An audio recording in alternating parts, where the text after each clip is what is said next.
रघुपति राघव राजा राम, पतित पावन सीताराम। ईश्वर अल्लाह तेरो नाम, सबको सन्मति दे भगवान। ईश्वर अल्लाह तेरो नाम, सबको सन्मति दे भगवान। क्या आप जानते हैं, हम इंसान और हमारा ये यूनिवर्स एकदम एक दूसरे से मिलते जुलते हैं। इसीलिए चरक संहिता में कहा गया है, यथा पिंडे तथा ब्रह्मांडे, यथा ब्रह्मांडे तथा पिंडे। यानी कि हम जैसे हैं ये ब्रह्मांड वैसा ही है और ब्रह्मांड के जैसे हम। हमारे ब्रेन में पाए गए बिलियन ऑफ न्यूरॉन्स मिलकर वैसा स्ट्रक्चर बनाते हैं जैसे कि स्टार और गैलेक्सी मिलकर। यूनिवर्स में स्थित हर एक चीज कुछ फ्रीक्वेंसी या वाइब्रेशन प्रोड्यूस करता है। ठीक उसी तरह हमारा ब्रेन भी कुछ फ्रीक्वेंसी प्रोड्यूस करता है जिसे हम ब्रेन वेव कहते हैं। क्या हमारे स्मरण शक्ति का विकास संभव है? हमारी स्मरण शक्ति इंद्रियों पर ही निर्भरशील है। हमारे 5 इंद्रियों के साथ 5 प्रकार के स्मरण शक्ति होते हैं। संस्कृत में कहावत है कि आघ्राणे अर्धभोजनम, इसे भी इन्हीं इंद्रियों के आधार पर भी कहा गया है। अगर किसी के सामने गुलाब या चमेली का फूल रखा जाए तो वह उसे सूंघकर ही जान जाता है कि वह कौन सा फूल है। ठीक उसी तरह अगर किसी बच्चे की आंखें बांधकर उसके सामने यदि हम सूप रखते हैं तो वो उसके खुशबू से ही पहचान जाता है कि वो कौन सा सूप है। अब हम दृष्टि या देखने की शक्ति पर विचार करते हैं। इसे आयनिक मेमोरी की आख्या दी गई है। हम अपने आँखों के सामने जिन चीज़ों को देखते हैं वह हमारी मानस पटल पर विद्यमान रहता है। दोबारा उसे देखते ही उसे जानने और पहचानने की और अधिक आवश्यकता नहीं होती है, जैसे कि पेड़, पौधा, कोई तालाब या कोई इंसान। स्पर्शेंद्रिय का प्रभाव भी हमारे मन पर पड़ता है। किसी चीज़ को स्पर्श करते ही हमें तुरंत उसका अनुभव होने लगता है। जैसे कि एक हाथ में हम अगर ठंडा पानी डालें तो हमें ठंडक की अनुभूति होती है, और हाथ में अगर गर्म पानी डालें तो हमें गर्माहट का अनुभव भी होता है। इसे हम हैप्टिक मेमोरी कहते हैं। इन 5 इंद्रियों में और एक महत्वपूर्ण इंद्रिय है श्रवण इंद्रिय। इसे हम इकोइक मेमोरी कहते हैं। हम अपने चारों तरफ जिन आवाज़ों को सुनते हैं उससे हमारा घनिष्ठ परिचय हो जाता है। व्यक्ति हो या वस्तु, हम परिचित आवाज़ को दूर से भी आंख बंद होने के बावजूद भी पहचान लेते हैं। अब फिर से अनुभव की बातें करते हैं। हमने जिस चीज़ को एक बार खाया है वह खट्टा हो या मीठा, उसका अनुभव हम में वैसा भी विद्यमान रहता है। किसी बच्चे को भोजन का नाम बताते मात्र वह उसका स्वाद बता देता है। इसे हम ग्लोसोफेरेंजियल मेमोरी बोलते हैं। इंद्रियानुभव से प्राप्त ज्ञान ही चिरस्थायी होता है।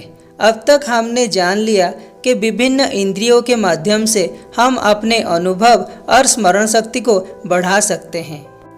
डिफ़ॉल्ट मोड नेटवर्क हमारे दिमाग की एक ऐसी अवस्था है जिसके वजह से कुछ न कुछ विचार हमारे दिमाग में आते रहते हैं। हम सोते वक्त भी ये विचार बंद नहीं होते। बार बार एक ही तरह के विचार दिमाग में आने से स्ट्रेस और एंजाइटीज बढ़ते हैं एवं विभिन्न प्रकार के मानसिक रोग का शिकार होना पड़ता है। एक इंसान के दिमाग में 5 तरह के ब्रेन वेव जनरेट होते हैं, जैसे कि beta, alpha, theta, delta, gamma. जब इंसान का आँख खुला होता है और वो विभिन्न प्रकार के कार्य में व्यस्त रहता है तब बीटा ब्रेन वेव जनरेट होते हैं। इस स्टेट में हमारे दिमाग में लगभग 60 विचार पर मिनट आते हैं। जब कोई इंसान का आँख बंद होता है या उसका मन शांत होता है तब अल्फा ब्रेन वेव जनरेट होते हैं। इस स्टेट में लगभग 30 विचार पर मिनट आते हैं। नॉन रैपिड आई मूवमेंट ये थीटा स्टेट में अनुभव होता है। जब गहरी ध्यान के बाद हमारा मन शांत हो जाता है तब लगभग 15 विचार पर मिनट हमारे मन में आता है। डेल्टा स्टेट में लगभग 10 विचार पर मिनट हमारे दिमाग में आते हैं। इसको डीप ड्रीमलेस स्लीप भी कहा जाता है। इसके दौरान हमें अपने शरीर का अनुभव नहीं रहता। निर्विचार अवस्था में ही ईश्वर अनुभूति किया जा सकता है, ये हमारे मुनि ऋषियों का मानना है। विभिन्न प्रकार के योग निद्रा के माध्यम से ये अवस्था प्राप्त हो सकता है। ये वीडियो एक मानसिक चापग्रस्त व्यक्ति का ईईजी सिग्नल है। क्या हम अपने ब्रेन के सिग्नल को बदल सकते हैं? क्या हम अपने मेमोरी को बढ़ा सकते हैं योगासन के माध्यम से? वैसे तो बहुत सारे योगासन हैं, पर 2 महत्वपूर्ण योगासन के माध्यम से हम अपने मस्तिष्क के विकास एवं बौद्धिक विकास कर सकते हैं। हलासन का नियमित रूप में अभ्यास करने से शरीर के विभिन्न अंगों में रक्त का संचार, खास करके मस्तिष्क को रक्त का संचार भरपूर होता है। उसके साथ अम्लजान का प्रभाव होने से हमारे बौद्धिक विकास होता है। यह आसन हमारे मस्तिष्क को शांत रखता है। पश्चिम पादहस्तासन हमारे शरीर एवं मन को ध्यान के लिए प्रस्तुत करता है। इस आसन का नियमित रूप में अभ्यास करने से मेरुदंड के माध्यम से अम्लजान का प्रभाव मस्तिष्क तक होता है। यह आसन हमारे दिमाग को शांत करता है। इस आसन के जरिए हम अपने सांसों को नियंत्रण कर सकते हैं।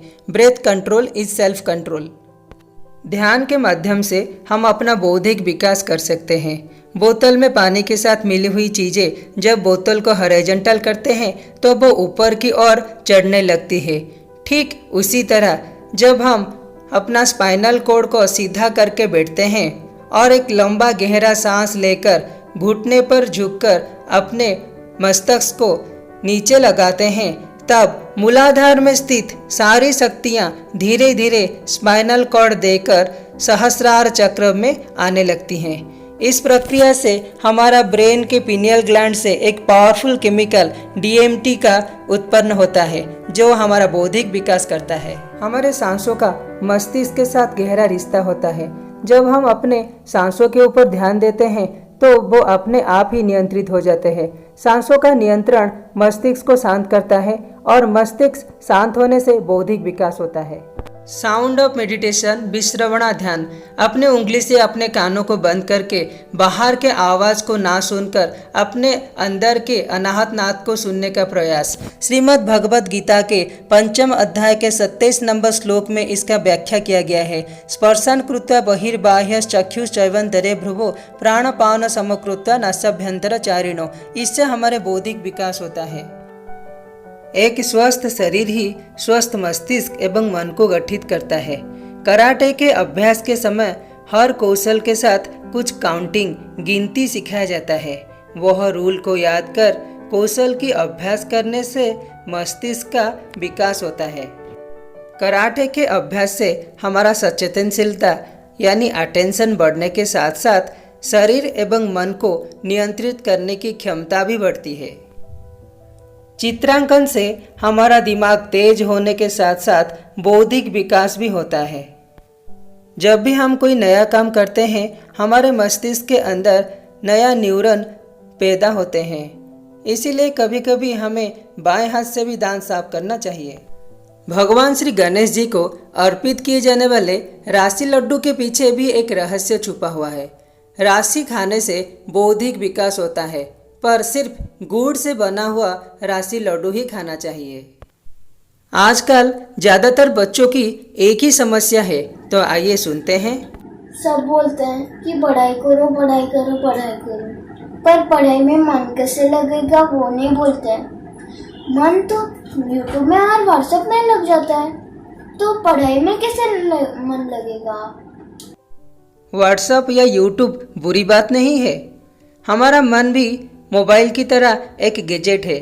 हमें अपने मन को सही दिशा देनी है और हमें सही काम में ही मन को लगाना है।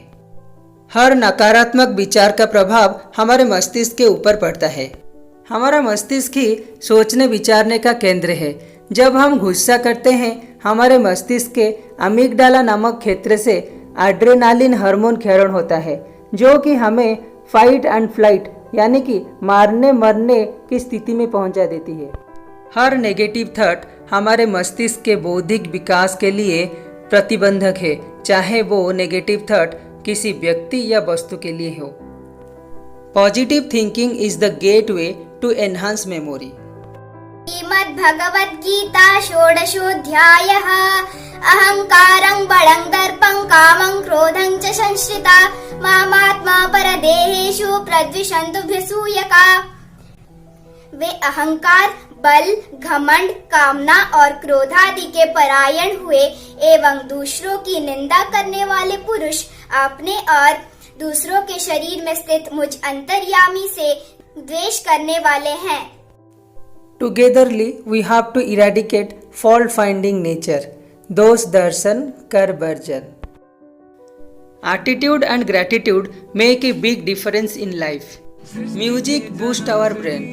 आध्यात्मिक संगीत हमारे मन और मस्तिष्क के ऊपर सकारात्मक प्रभाव डालते हैं। ये हमारे मन को शांत कर हमारे बौद्धिक विकास में सहायक होते हैं।